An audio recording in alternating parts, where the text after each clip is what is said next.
I'd like to welcome everyone to today's May 12th, 2026 regularly scheduled Board of Education meeting. We'll be meeting in the Bennett Road Educational Complex. We'll be going to executive session following this announcement, but we hope to return by 6 p.m. Under Section 3-305B of the General Provisions of Article of the Maryland Annotated Code, there is one reason the Board will go into closed session this evening: to discuss the appointment, employment, assignment, promotion, discipline, demotion, compensation, removal, resignation, or performance evaluation of appointees, employees, or officials over whom this public body has jurisdiction, any other personnel matter that affects one or more specific individuals. Specifically, the topics for tonight will be 3-305B1, topics including student member of the board interview, ethics panel applications, and certificated staffing update. The reason these topics will be discussed in closed session instead of open session is as follows. The personnel topic pursuant to 3-305B1 disclosed above will be considered in closed session rather than open session because they include a discussion of specific employees, which is a confidential employment matter. Hearing that, are there any objections by any board member of the board going into executive session? Hearing none, is there a motion to do so? So moved by Don. Seconded by Jane. Discussion? All those in favor of going into executive session signify by saying aye. Opposed, nay. And we are in executive session.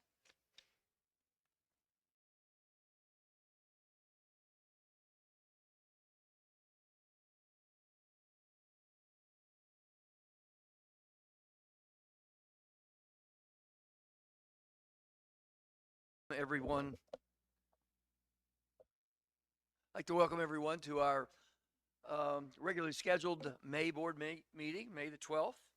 And I'd like to thank you for coming. We have a couple of recognitions that we want to make first thing. But our first order of business is to ask that you would rise for a moment of silence to be followed by our Pledge of Allegiance led by our student board member.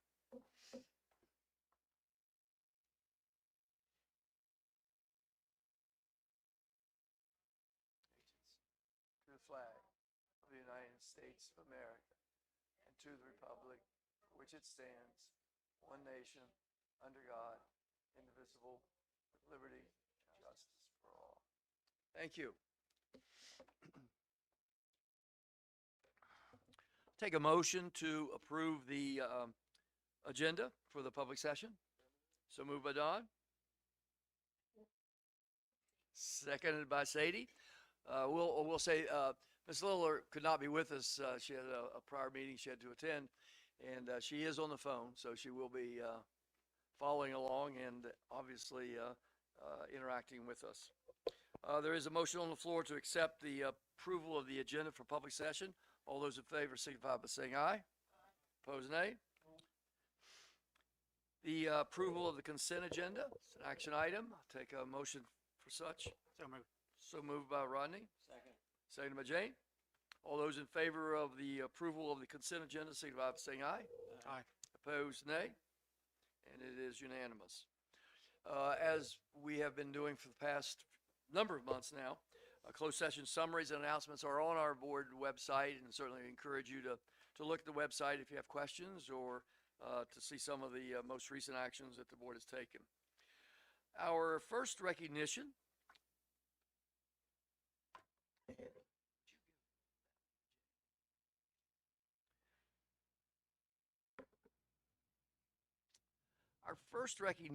is to recognize our Teacher of the Year. And it's my pleasure to introduce our teacher for 26-27. Ms. April Fleming has been named the Garrett County Public Schools Teacher of the Year for 26-27. She began teaching at GCPS in 1999. Ms. Fleming received a master's degree in modern humanities from Frostburg State University in 2006, a bachelor's degree in English from Frostburg State University with a minor in writing in 1999. Additionally, she received her National Board Certification in English Language Arts, Adolescent Young Adult Education in December of 2025. She has held various positions, including English teacher, instructional coach, mentor teacher, yearbook advisor, National Honor Society advisor, and department chairperson. Mrs. Fleming currently teaches 10th grade English and AP seminar at Northern Garrett High School. She serves on a variety of committees, but enjoys spending time in the classroom with her students. Ms. Fleming will go on to compete in the Maryland State Teacher of the Year, which will be announced in October. So it is with great pleasure on behalf of the Board of Education and all of the employees of GCPS that we recognize, April, you as our Teacher of the Year. Congratulations.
Our next recognition will be to Crellin Elementary School as the 2026 Maryland Green School. And I've asked Dr. Wilson to make that recognition.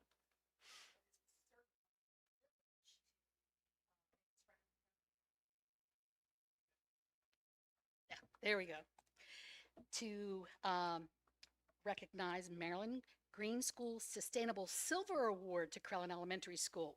The Maryland Association of Environmental and Outdoor Education announced on April 22nd, 2026, that Crellin Elementary School has been recognized as Maryland Green School for the 6th time. Crellin Elementary School has achieved this remarkable honor as Sustainable Silver status. So great congratulations on that. This designation is more than an award.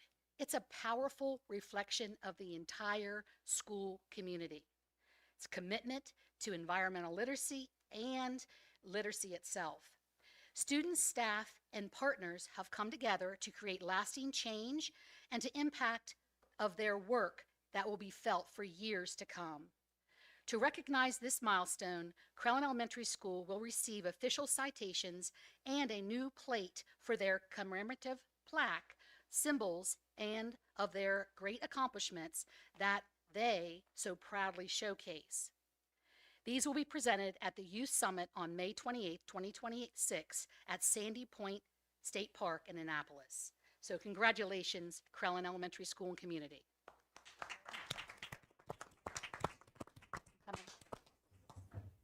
If you're from Crellin Elementary or here with your children, please come up for the picture. I'd like to get all of you in the picture.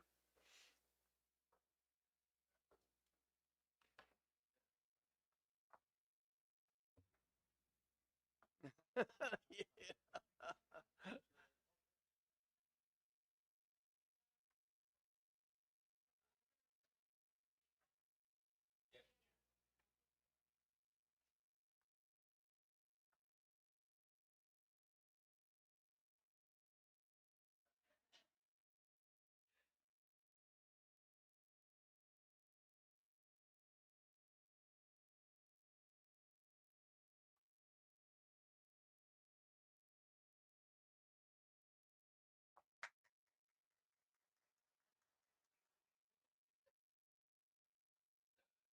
Yeah.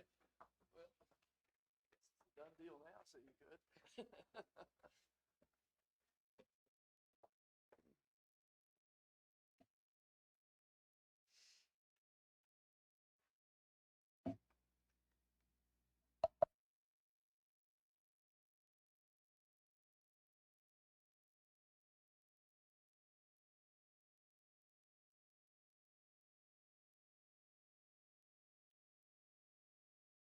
Okay, our first order of business under policies and procedures will be GBEBA,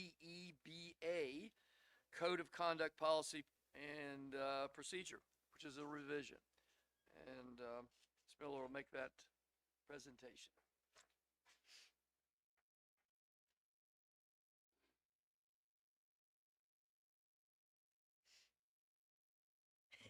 Tricky.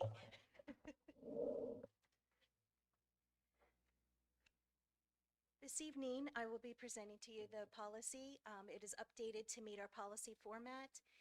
The procedure was previously omitted, so I worked with various groups and stakeholders, such as the Teacher of the Year group, the UNISERV, and the union president, and several admin to define and outline in the procedure, as well as the discipline guide and process. It is a first read. Sorry, it was reading as well. Any questions or concerns for Tracy with the first read? Evidently not. Thank you. Let's move on to GBEBBA, Policy Staff Dating Students Policy and Procedure, also a revision.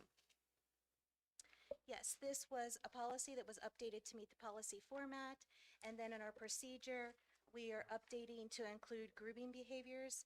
And I worked with our safety manager and law enforcement, as well as looking at MABE's definition in order to define our grooming behaviors in our policy. Questions, comments, concerns? I'm sure next month we might have a few after we've taken time to read through everything. Okay, let's move on then to GBECA, Use of Tobacco, Alcohol, and/or Drugs Policy and Procedure. So this policy was updated to meet our policy format and the addition of tobacco definition. And in our procedure, we updated to include tobacco, vaping, and to define that this does not include products used for tobacco cessation. Questions, comments, concerns? Nope. Let's move on to I guess that's L. JLK, Acceptable, Responsible Use of Technological Resources for Students, Policies, and Procedure. Mr. Gang will make that presentation. Thank you. So we're proposing some changes to the acceptable use policy for students, primarily around use of personal devices, cell phones, wearable devices, and accessories. The biggest change really that you'll see in practice is that at the secondary level, students will no longer be allowed to be on their device during lunchtime. That's really the bulk of it.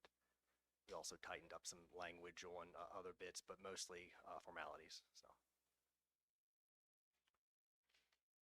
Questions, concerns, comments? I guess obviously the obvious elephant in the room is the state could change this for us, acceptable use of Yes. electronics, should the governor sign the proposal. So we'll see what happens between now and June and kind of go from there, but this certainly could be taken out of our hands.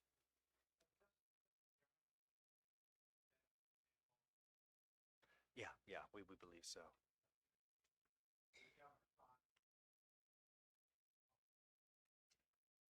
Yeah, and I think that we have an additional year to meet the governor's requirements anyways.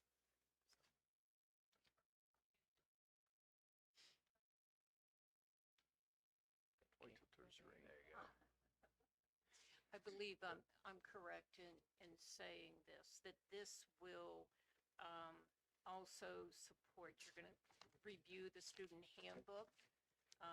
This was done in conjunction with the development, they're looking at me, with the development of the student handbook so that they work together. Anything else? Anyone? All right, thanks, Jeff.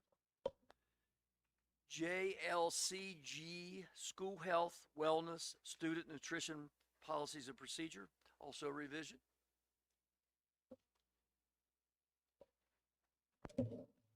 Great, good evening.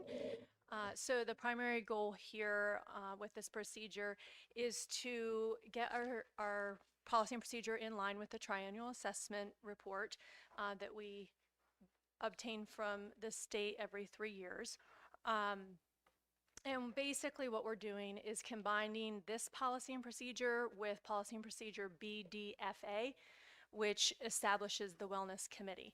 So a good portion of what is new and in red in this policy and procedure is language that exists in the other policy, BDFA, which we will sunset when this one is approved. We also did receive feedback from our wellness committee, reviewed policy examples from across the state, including Frederick County. So really that's what we're trying to do here with this update. Okay. I was just conferring to ensure that I was correct, but all of the policies that we've mentioned have gone before the policy committee. Yes, sir. And has their stamp of approval. Yeah, that was a long meeting, Tom. I bet it was. Bet it was. Okay. Questions, concerns? Okay. All right, thanks. We'll take it up Thank you. next month. Thank you. Under new business, Garrett County High School door replacement project bid, and this is an action item.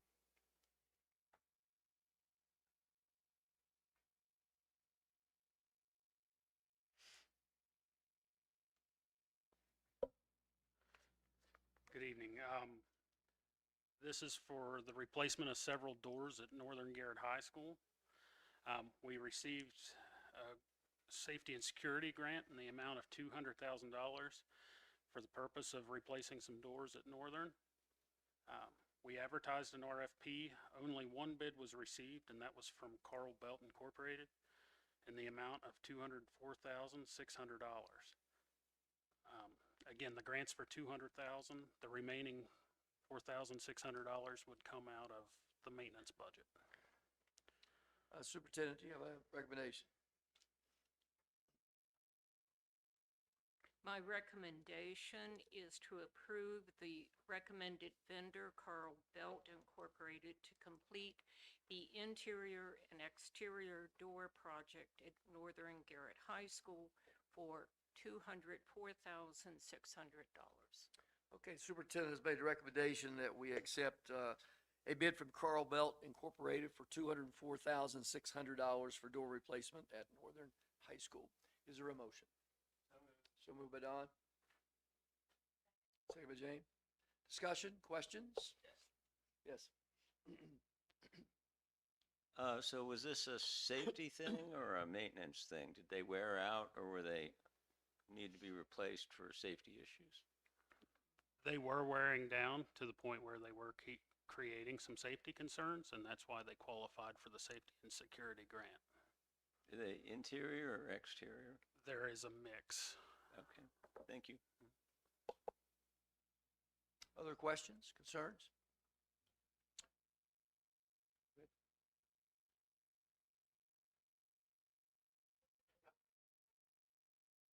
Yeah, it was a really close, the grant was really close to what the bid came in. So somebody did a good job estimating what we needed on that project. We were hoping that we were close. Yeah. Okay, there is a motion on the floor that, and seconded that we approve in the amount of $204,600. $200,000 of that is coming from a grant to replace doors at Northern High School. All those in favor signify by saying aye. Aye. Opposed, nay. And it is approved. Yacht Glades Elementary Playground Equipment Project bid. This is also an action item. All right, so this is for a piece of playground equipment at Yacht Glades Elementary. And again, a grant was received from the Green Space Equity Program to pay for, it's an Omni spinner, as well as an ADA path to get from the school down to the playground area. The state Sourcewell contract was utilized to procure bids. And Sparks at Play was selected to perform the work at the cost of $111,534.61, which is covered in full by a grant. That's pretty exact. That's Superintendent, do you have a recommendation?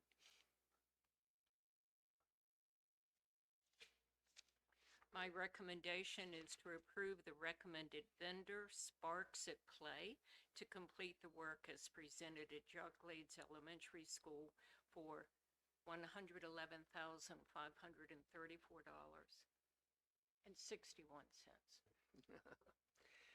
Superintendent's made a recommendation to the board that we accept Sparks at Play to do playground work at Yacht Glades in the amount of $111,534.61. Is there a motion? So moved. So moved by Rodney. Seconded by Sadie. Discussion and questions about the project. Anyone? Nope. Hearing none. All those in favor of the motion as presented, signify by saying aye. Aye. Opposed, nay. And it is approved. And moving on, let's go to the Educational Facilities Master Plan for FY 26-27. This is a first read draft. Right.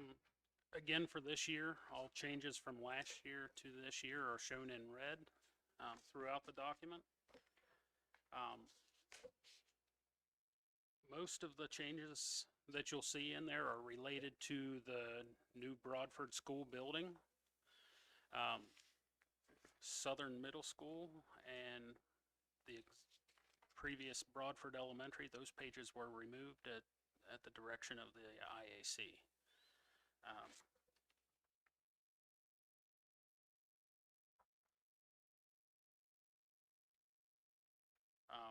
On page 6, you'll see that the square footage and enrollment data has been updated.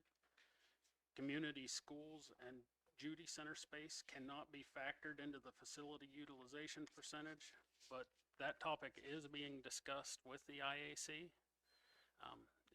It hurts us a bit on our facility usage percentage.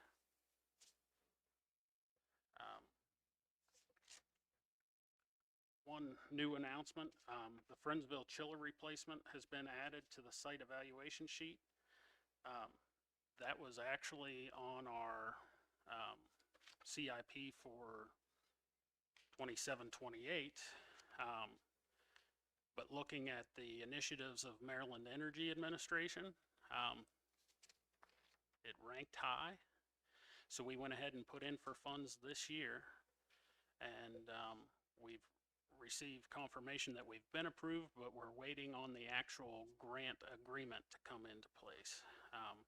So you'll see that in tonight's budget as well.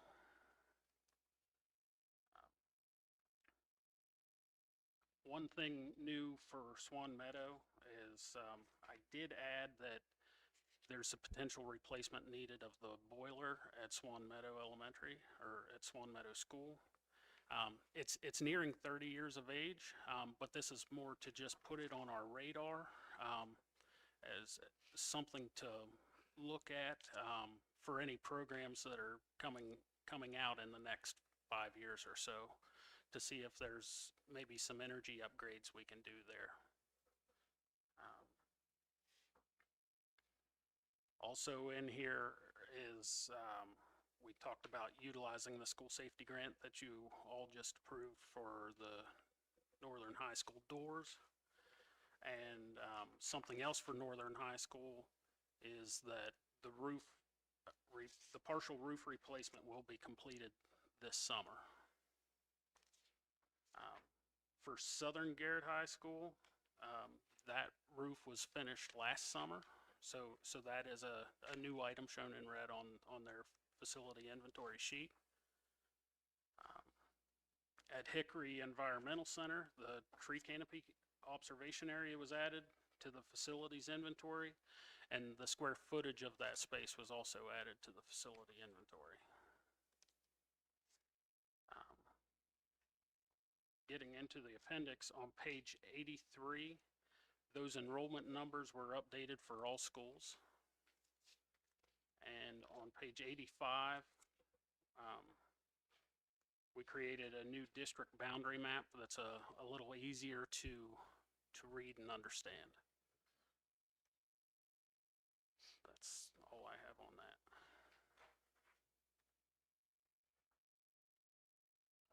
questions, concerns, anyone? It is first read, and certainly we've got a month to look through and familiarize ourselves, but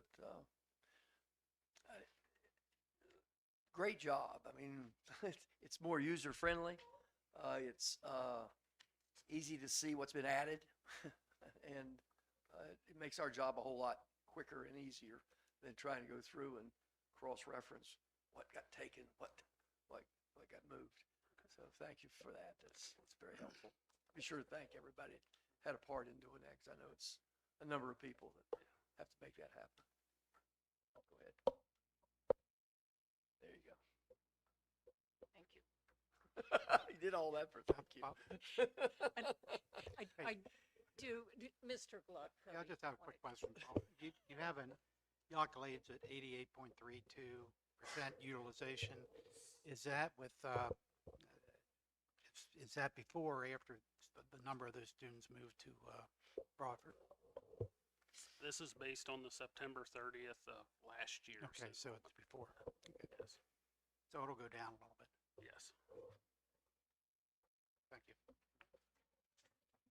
While we've got you, off topic, but while we have you, the project at Broadford, how are things going, I guess?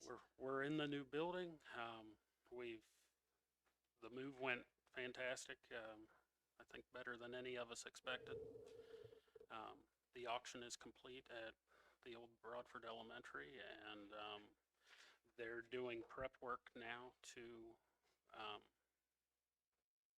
demolish the building as part of phase 2 of the project. So everything is going as per plan.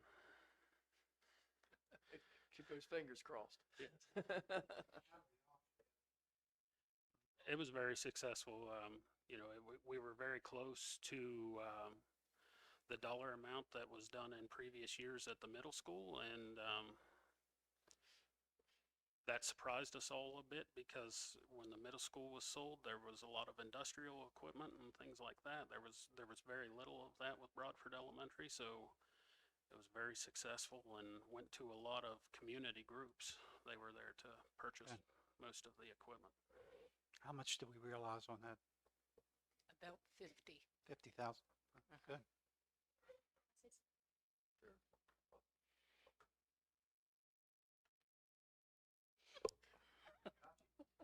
I just wanted to say thank you for all of your hard work and sacrifices that you have made and your staff to get Broadford open. That April deadline, I know there was a lot of sleepless nights. So I just want to thank you very much. Thank Please you. tell your staff the same thing. I will do that. Thank you. I'm sure you had a lot of encouragement at home to get that school ready. He You are did. correct. May I just say Sure, something sure. too? Dr. Wilderson said a lot of it just right there. But I want to thank Mr. Witt, for pulling this very important document together. This educational facilities master plan is extremely important to the system and to our budgeting and moving forward. And I really appreciate the addition, even though the IAC right now is not considering Judy Center space or community space for community schools in their square footage. It's important to note for them that that is an important part of the building, and those programs take up a lot of space. And typically, I think what the IAC thinks is they give you about a 15% window for offices and things of that nature in a school. But these new programs will hopefully be considered by them soon in the future. I know superintendents have sort of lobbied for that to be included. So having it in the document so that we can consider it at our different schools, I think is very important. But thank you, Mr. Witt, not just for this document, but Dr. Wilderson's right. There have been a lot of extra hours, some sleepless nights. as we were getting Broadford pulled together, and it is a wonderful facility. So we'll do the ribbon cutting May the 19th? 21st. May 21st, May 21st. I have that on my final remarks. So we're looking forward to that. Thank you. Thank you. Okay, we're going to discuss a draft of the student handbook for FY 26-27. That'll be presented by the Valley touchdown maker, Mr. Lewis.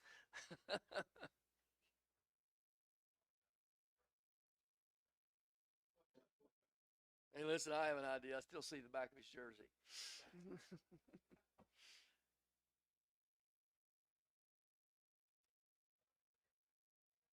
Thank you very much. Thanks, Coach. On behalf of our student handbook team, and I'm excited about the opportunity to move forward with our student handbook and to provide you the opportunity to review this. Our student handbook is not only a legal document, but I truly believe it's a moral document. It's what we care about in our community. It's how we want to treat our students and our kids and our families. So it's an exciting opportunity. That might not have been the word some late nights, but that might. That is good, right? So, but it is today, and I'd like to thank everyone for that opportunity and for your input after this meeting. I have provided a few pages of changes. Most of the updates are language, formatting, and they are in red, as well as some of the additions that we already spoke about. Mr. Gank already spoke about one with our cell phone, but I'd like to just highlight a couple that we have. The first being on pages 3 and 4 about the pre-K, pre-K3, pre-K4, kindergarten enrollment information, so that we align with our GCPS policy and procedures. So we've taken care of that. Really hasn't changed much language in the handbook, but it just aligned it a little finer, so that we have that. On page 6, it's referring to, and we bumped into this, so we wanted to make sure that we included this in here.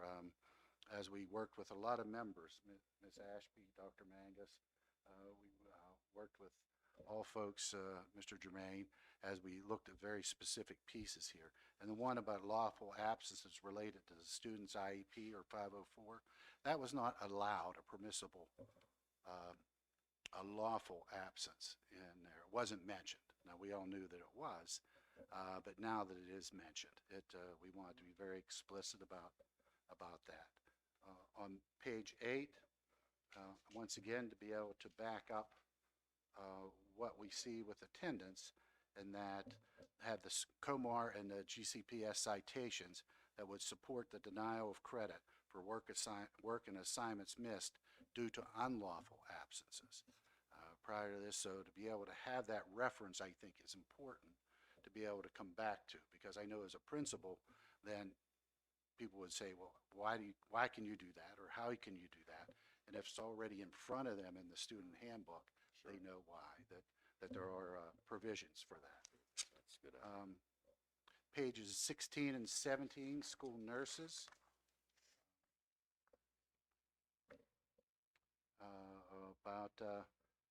About the vital role that they play. It's really a blessing to have so many school nurses and to have them in our buildings caring for our families and our students.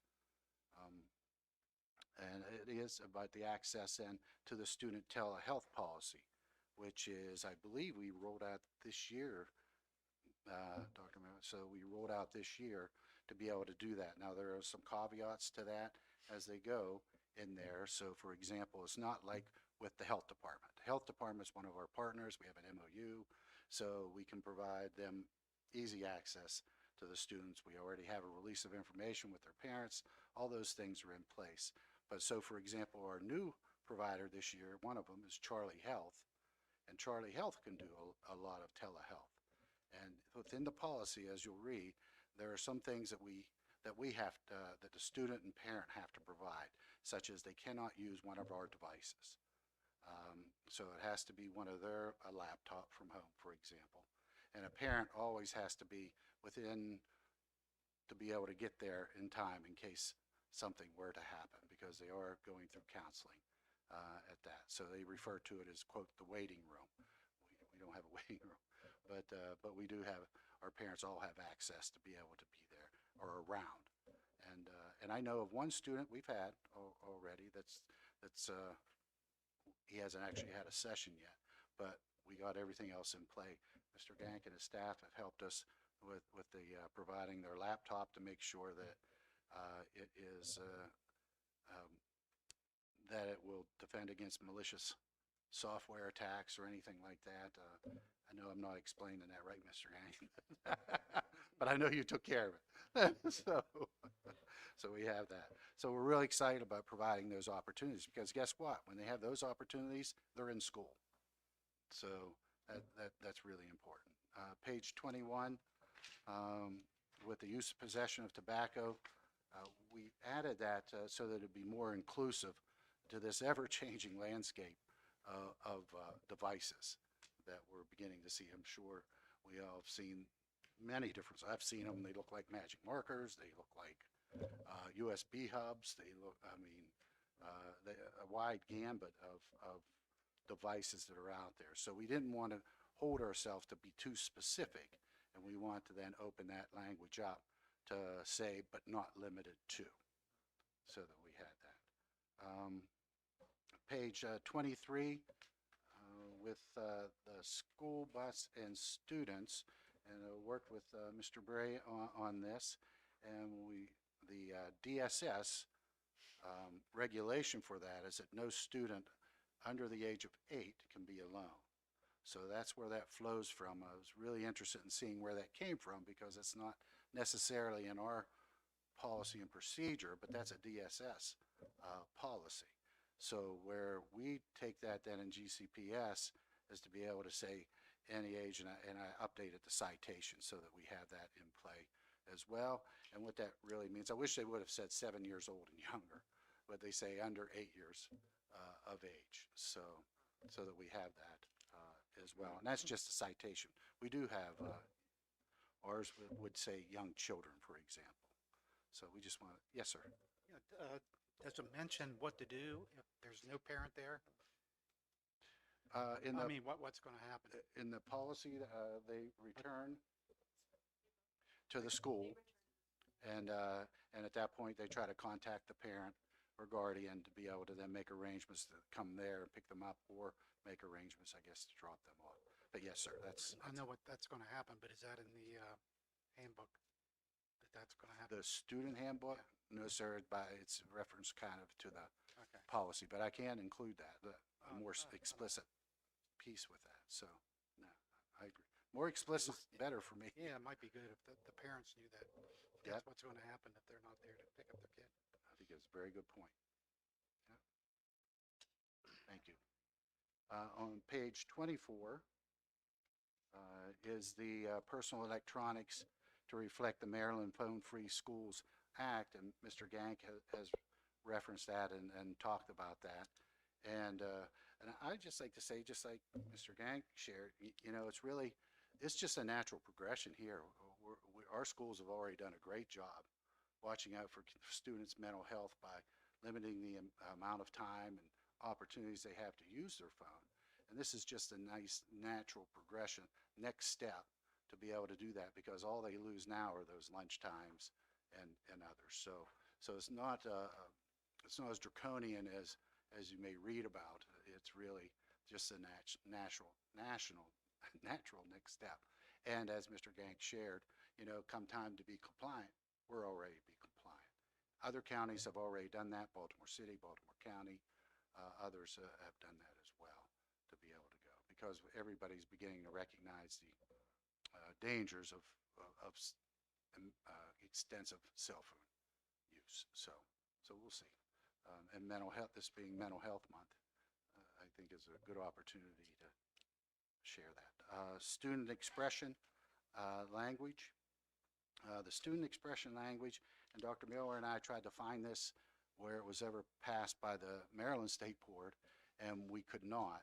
So it is still out under a directive of Superintendent Wright had submitted a letter on November 4th with providing the basic guidelines for student expression, and that it must be in the student rights and responsibilities portion of the handbook come 26-27. However, without having any kind of formal adoption, we felt it was that we couldn't say that within ours, and we stuck with the language that we have presently.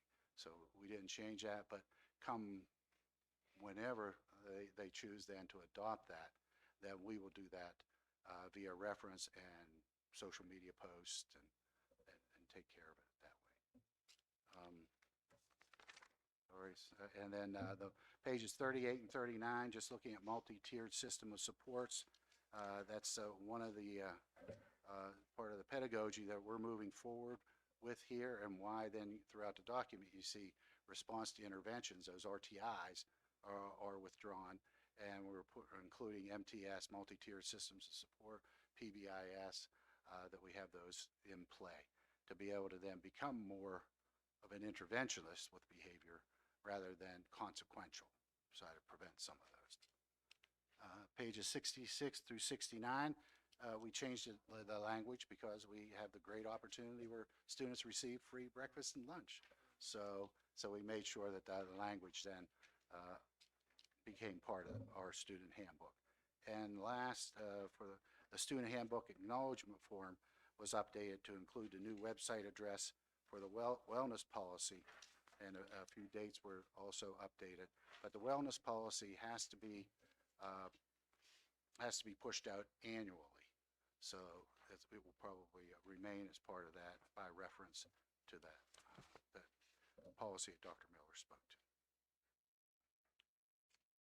Questions, concerns? Again, it's the first read. If we have some, we'll certainly address them, but thank you so much for taking us through the changes, significant changes. No, you're welcome. Thank you. Thank you, everybody. Thank you. Okay, let's move on to guidelines for public comment. I don't know, do we have, Mark, anybody that signed up? Yeah, we got to 7 o'clock, I guess. We always come back to it. No, nothing? Okay. We'll come back at 7 if somebody shows up, I guess. Under continuing business, superintendent's proposed budget for 26-27. This is a draft, and Dr. Miller will make some of that presentation along with Ms. Klopfelte, and Dr. McCartney will be cleanup hitter. All right. Good evening again. So Ms. Klopfelte and I are here to present the first read of the budget, and we get the opportunity to walk you through some of the key aspects of the budget. And the board has been given a summary sheet that they can use to reference as we're going throughout this presentation. We will be referencing specific pages in that summary sheet as we go. So we're going to start with page 26, which is the revenue page, and Ms. Klopfelte will take the lead on that. I will say before we get started that we are still working with preliminary numbers, so it's important to remind us all that preliminary federal numbers, preliminary state numbers, local numbers, so this budget is built on that at this moment in time, and we look forward to getting final numbers soon.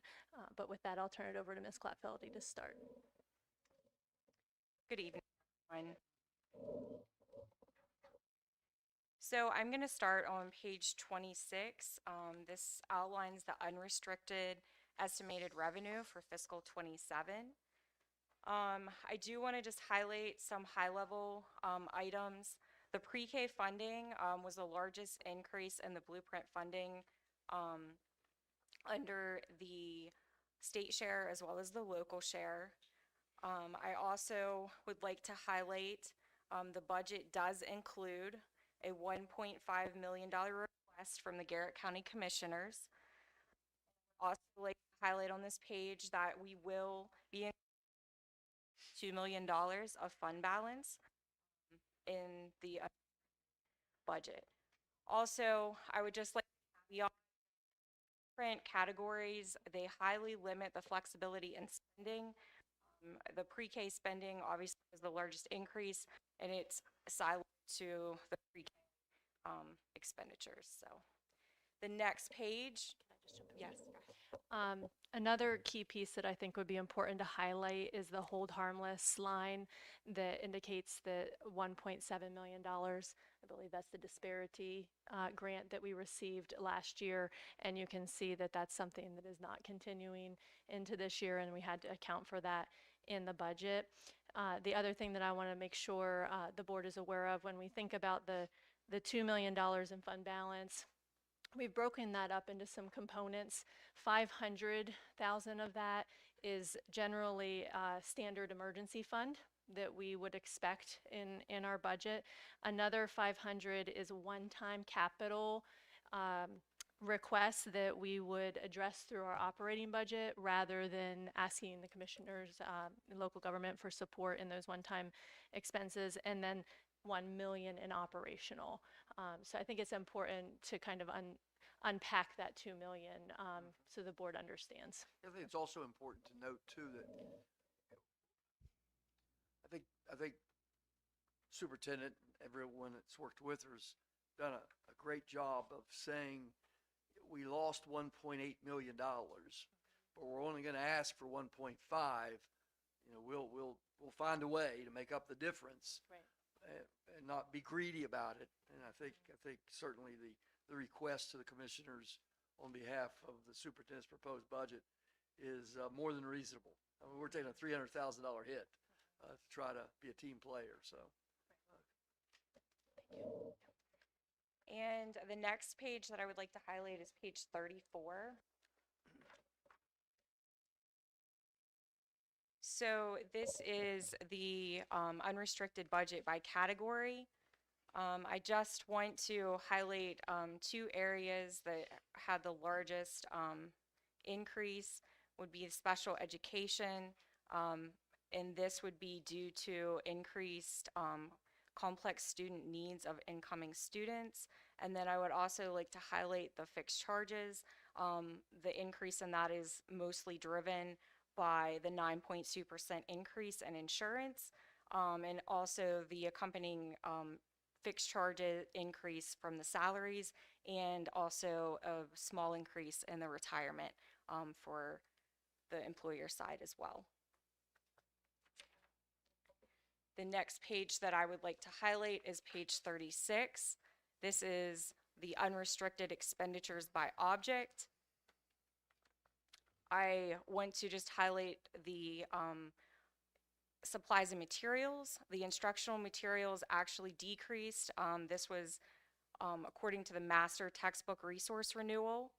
And then I also would just like to highlight the transfer line. There was a significant increase in the transfers, and this was due to private pre-K. We now have a private pre-K provider. We did not have this in the past, so we're basically like a pass-through for that revenue and expenditures. So just wanted to highlight that. And the last page I would like to highlight is page 38. This is the proposed fiscal 27 budget comparison for objects. I want to highlight the restricted projects have increased some. This is primarily due to the COP funding for Swan Meadow and also for the Read and Lead grant.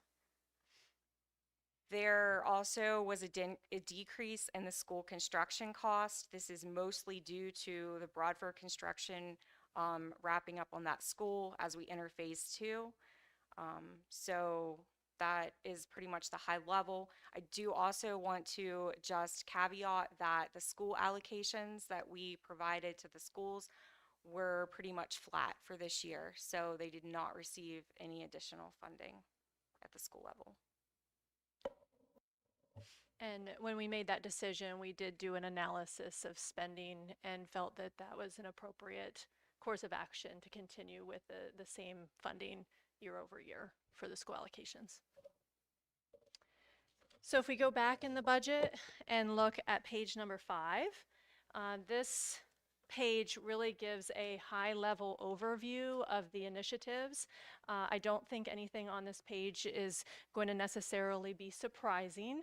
Much of it we have talked about before, but you can see on your summary sheet the page numbers that can be referenced in the budget that are associated with the initiatives that we've prioritized within this budget.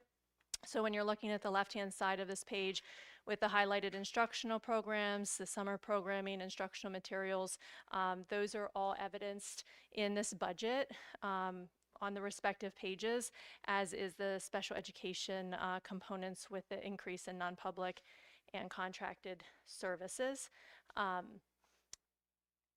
When you look at the right-hand side of this page, you'll see the capital improvements that we have highlighted in previous meetings, all of which are again referenced with a page number on your summary as to where it can be found in the budget book as we're working through those projects. When we get to staffing, you will see that in March, when we talked about our priorities, we did indicate that we were expecting an increased need in special education services overall. And you can see that this budget reflects 1.5 full-time employees moving from a general education fund to special education. As we've done that analysis, we also identified a need for an additional LPN nurse to support some of the intense medical needs that some of our students have, particularly at Broadford.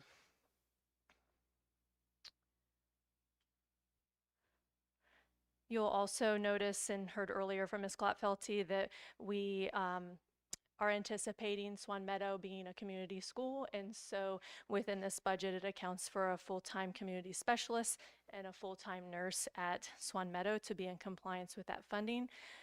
We certainly did leverage and spend time in the staffing guidelines and feel that we're in alignment with what we have established as guidelines, which are also notated in this book, and we considered, of course, weighted student funding as we work towards that as well. If you look on page... Interrupt you Yep, for a second. absolutely. In getting the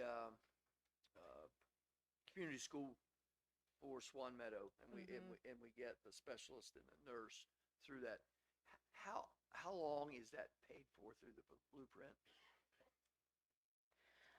I'm not aware of a sunset in regards to the community of poverty grants. Yeah. Now, that doesn't mean legislation couldn't change that, but I'm not aware of a sunset. Okay. Once you qualify with the poverty threshold, you qualify based on the way the legislation is currently written. The schools that 2034. community of poverty schools for several years now. Are we continuing to get those allotments of money? Yes, so we currently have 5 community schools, Friendsville, Grantsville, Broadford, Yacht Glades, and Crellin. They will continue to get the personnel grant that covers the specialist and the nurse.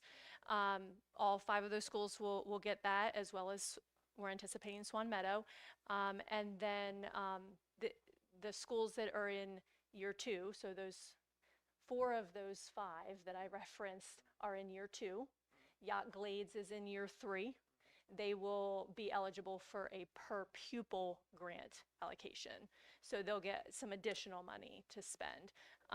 All 5 of those schools will continue to get that and an increase, really, at the end of the day. They're getting an increase. And Swan Meadow will just get the personnel grant. But are you aware of okay. Yeah, it's obviously important to know from a board perspective in terms of long-range budgets, whether we're going to absorb those costs at some point in time, and if we have knowledge that we're going to. But it sounds like thus far, the state is continuing to pay their fair share. That's correct.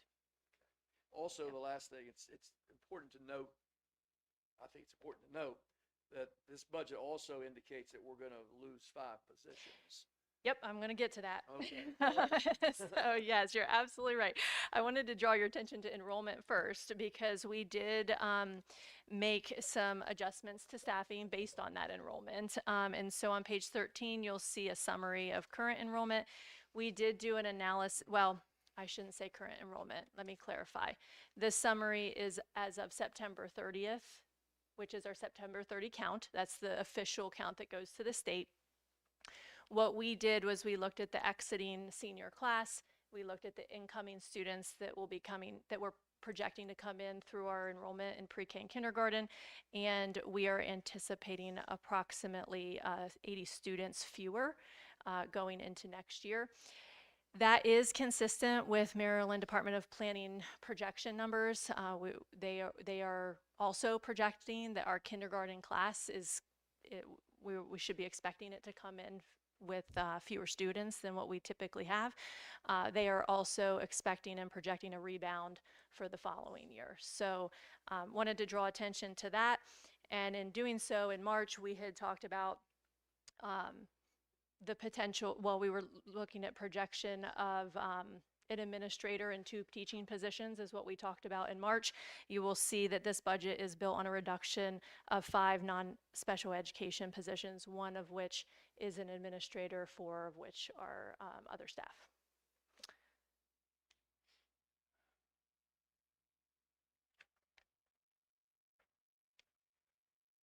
So another area that I'd like to draw your attention to under other initiative highlights on page 162 of the budget, you will see a one-time expense of $81,000. We wanted to draw that to the board's attention because of the amount being significant, and it's something that wasn't in the budget last year. This is due to our server hardware reaching the end of life soon, and this server framework provides us hosting capability for several of our programs, such as PowerSchool, that keeps a lot of our data. And so we need to make sure that that stays strong, and Mr. Gank is projecting that we need to purchase some replacement equipment, which should be considered a one-time cost of $81,000. On the transportation page, page 156, just wanted to draw that to your attention and reinforce with the board that, as we have shared earlier, we did confer with our contractors, as we do all years, and the agreement that we've reached and have shared with the board earlier is reflected on that page. And then I'll just conclude and turn over to Dr. McCartney after I say that the other big piece of this budget is that, and you can't really see it without looking at staffing across the entire 200 pages, this is reflective of a 5.1% raise for all of our staff. So the budget numbers you're seeing reflects that. It also reflects the 9.2% employer share of the costs. Health insurance costs. Thank you. And with that, oh, you have a question? Go ahead. I don't have a question. I just want to make sure that we are stating that increase is based on a blueprint mandate to get to $60,000. So that's a requirement that we're trying to comply with. We are trying to comply with the minimum requirement of teachers earning $60,000 by June of 2026, or July 1 of 2026.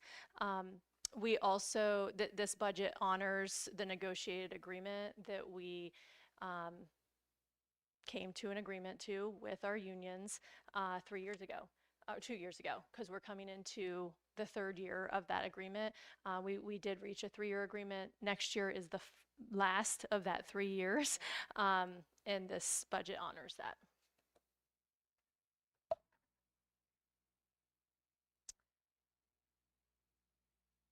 Good. Yeah, sure. assume people would ask as they go out. Any further questions anyone has on the budget book? Again, um, the best thing that about the budget book is it compares years, so as you can see. And you're right. Immediately when I would have gone through, I would have questioned, what's the $81,000 about? You know, all of a sudden do we have to come up with that kind of money? Right. So there are those kinds of things that it's very helpful for us to see the comparisons. It really is. Go ahead. Yes. So, here's the big question. And I should make a couple comments before I get to the big question. Because this budget, there were a lot of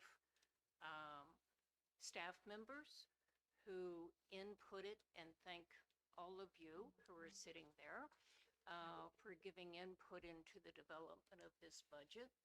And I really appreciate it.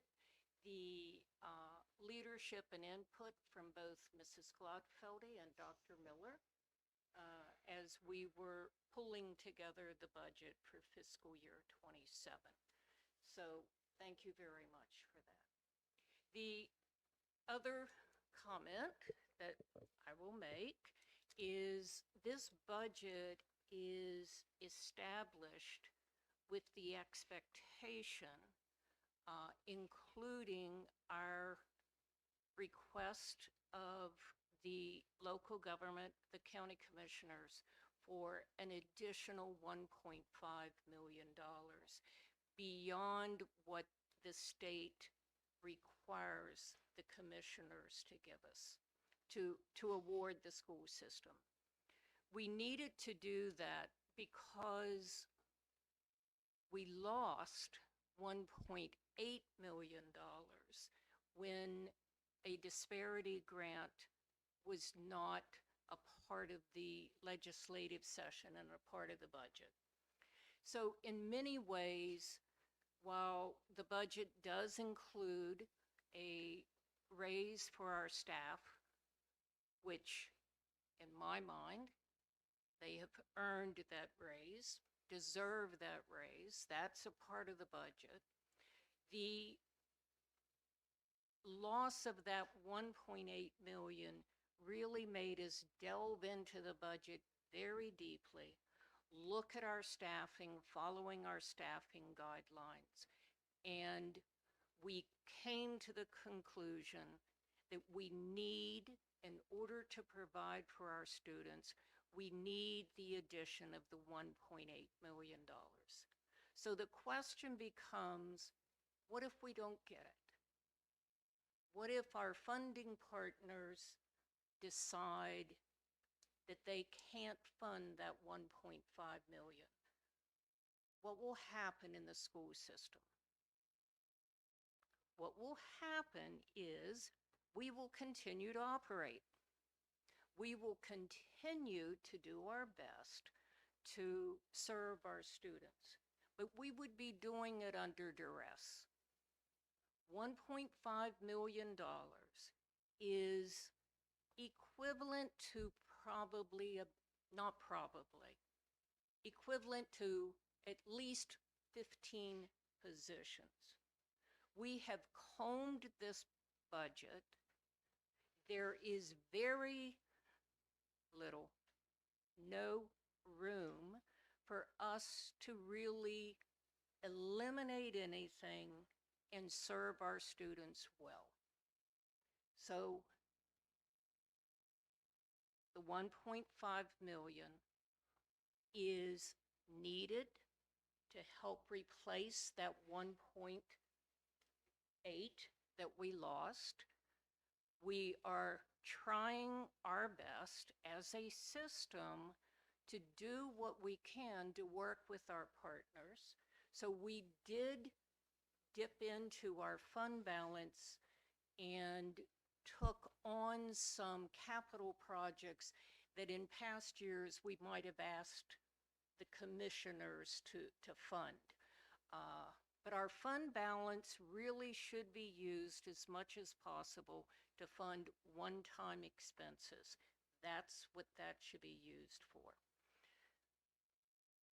On May the 19th at 4 p.m., the commissioners will have a hearing on their budget.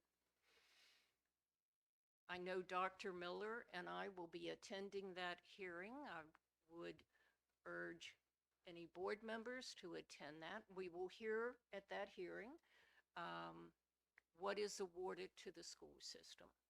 And I just want to reiterate, this is in many ways almost a lower level request than some other systems might have requested at this point. But we need it. If we have to reduce staff, it will, there is no doubt in my mind, impact our students, and it will impact our teachers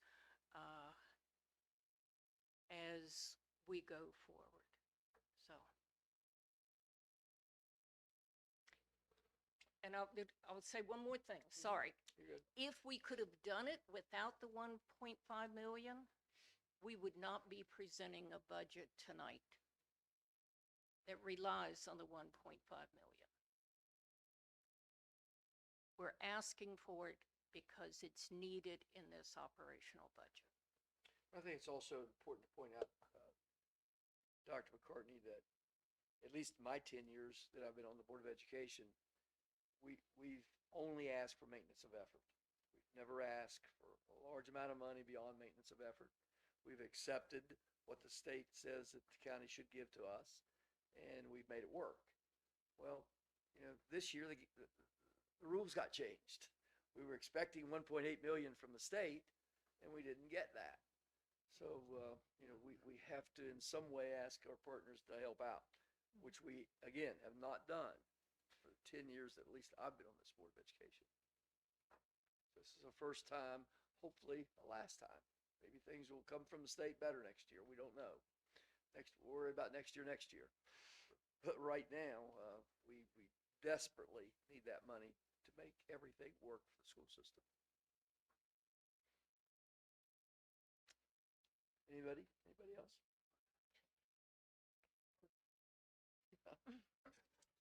Okay, thank you, ladies, all three of you.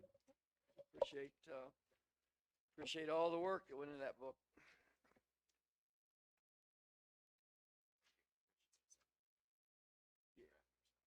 Yeah, I don't see anybody either.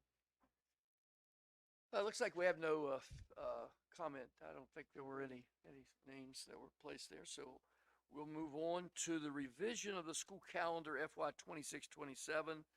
This is an action item for tonight, and Ms. Miller will make that presentation.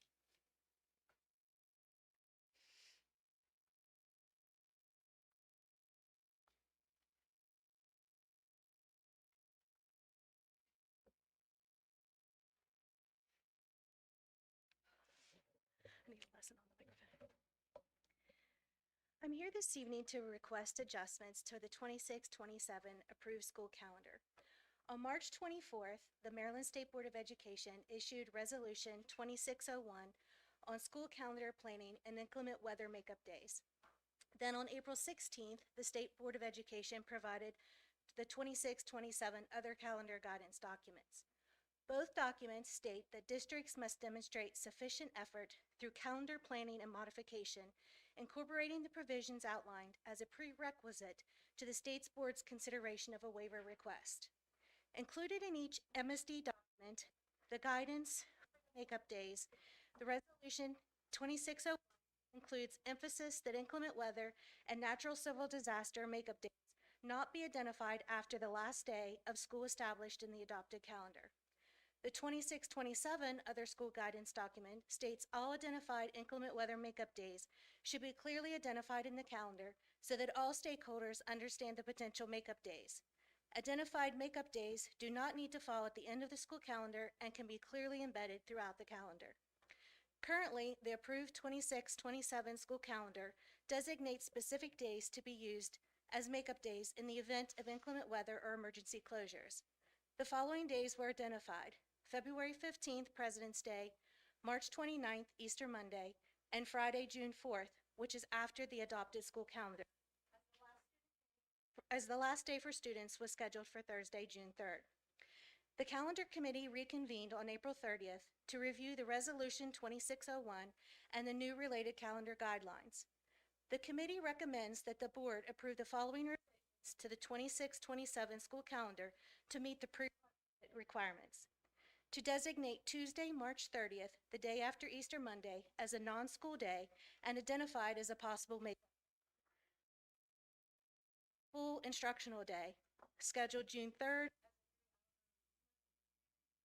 Designate June 4th as the last day for students with a 3-hour early dismissal for students, and establish June 7th as the final for teachers. If possible, to utilize the makeup days in this order: March 5th, President's Day; March 30th, the Tuesday after Easter Monday; and March 29th, Easter Monday. Okay, Superintendent McCartney, you have a recommendation about the revision of the calendar?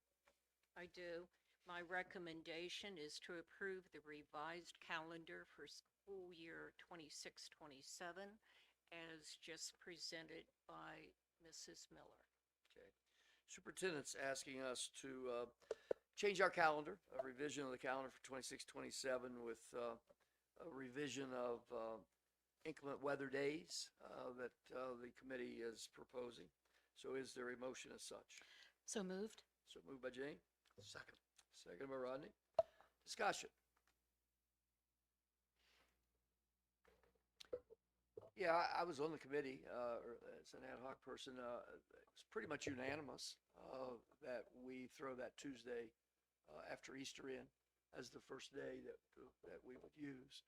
I think everybody thought that would still give a nice 4-day weekend if it's still there, or a nice spring break if it's still in play. But yeah, pretty seamless for me watching that everybody was pretty much in agreement. Yes, great calendar committee. It is. It is a very good committee. It is. Any other questions, concerns? Okay. Yeah. Yeah. Speak from experience. Okay, there is a motion on the floor to accept the superintendent's revision of the school calendar 26-27. All those in favor signify by saying aye. Aye. Opposed, nay, and it is approved. And you did do a great job. Thank you so much. We're ready to go now. Student member report. Cadence, you got 2 more. Okay. Oh my gosh, no, don't remind me. That makes me so sad. All right, so I'm gonna roll right in with our student report specifically. On the northern end of the county for National Honor Society, they inducted 17 juniors and seniors this past Saturday. And currently around the county, we are seeing several state and AP testing. I was talking to a few students who are taking a lot of AP courses, and they just were thankful for how the teachers are very receptive and understanding of their schedules and as far as making up work.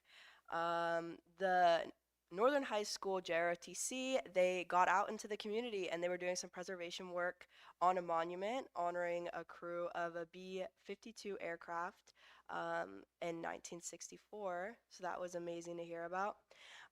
Northern High School students collected 60 pounds of pop tabs in support of the Ronald McDonald House. And seniors across the county were celebrated at the PAC as they earned a work ethic diploma. And the Southern High School Unified Track Team, they are the regional champions, and they are competing in states very soon. And several schools across the county celebrated our teachers for Teacher Appreciation Week. They really mean a lot to the school system as they are putting forth the leaders and the students out in this community. So I just want to thank the teachers in our community because they really do a lot for us. Moving on, the Envirothon team for Southern High School is headed to states after being the regional champs. Students across the county participated in Earth Day cleanups in not just around the school, but in neighboring areas. And then for Northern Middle School, a few 8th graders participated in the National History Day state competition, which was amazing.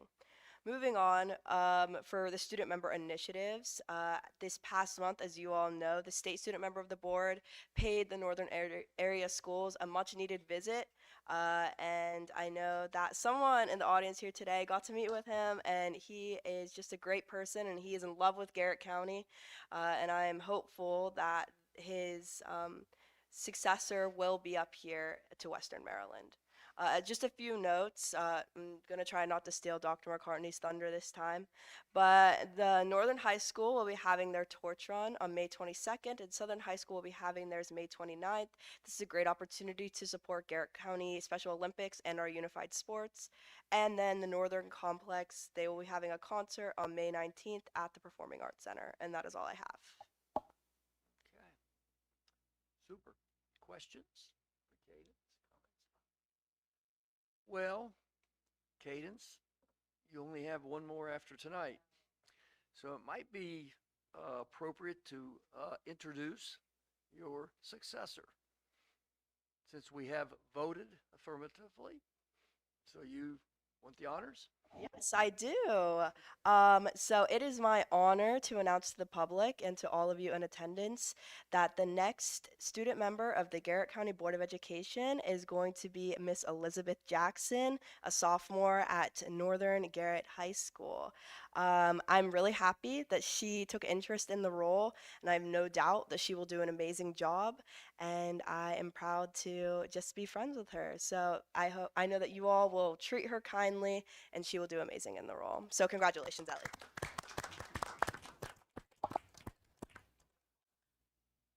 Congratulations, Ellie.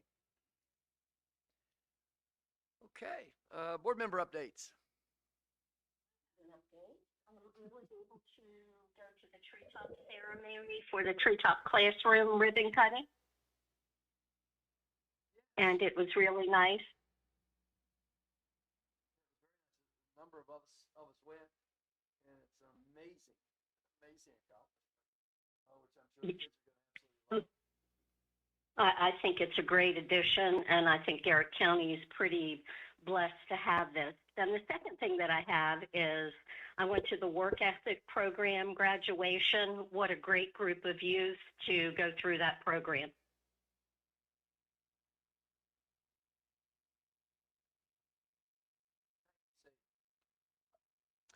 I had a very busy April, and it was great. I went to 2 school visits, Grantsville, an accident. Great things happened at the school, so thank you for including me in that. Attended 2 Teacher of the Year events. I was the welcoming, and the closing, and it was just wonderful. People, I think there were 18 out of the 24, and they were so blessed to be in Garrett County. And so we invited them to come and be employed with us. So if we have that opportunity, right?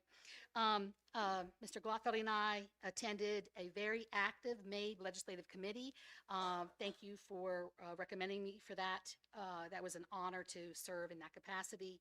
And as Mrs. Liller mentioned, with the workforce ethic diploma celebration, what a wonderful opportunity for our students. I mean, this is another example of Garrett County doing things way above others.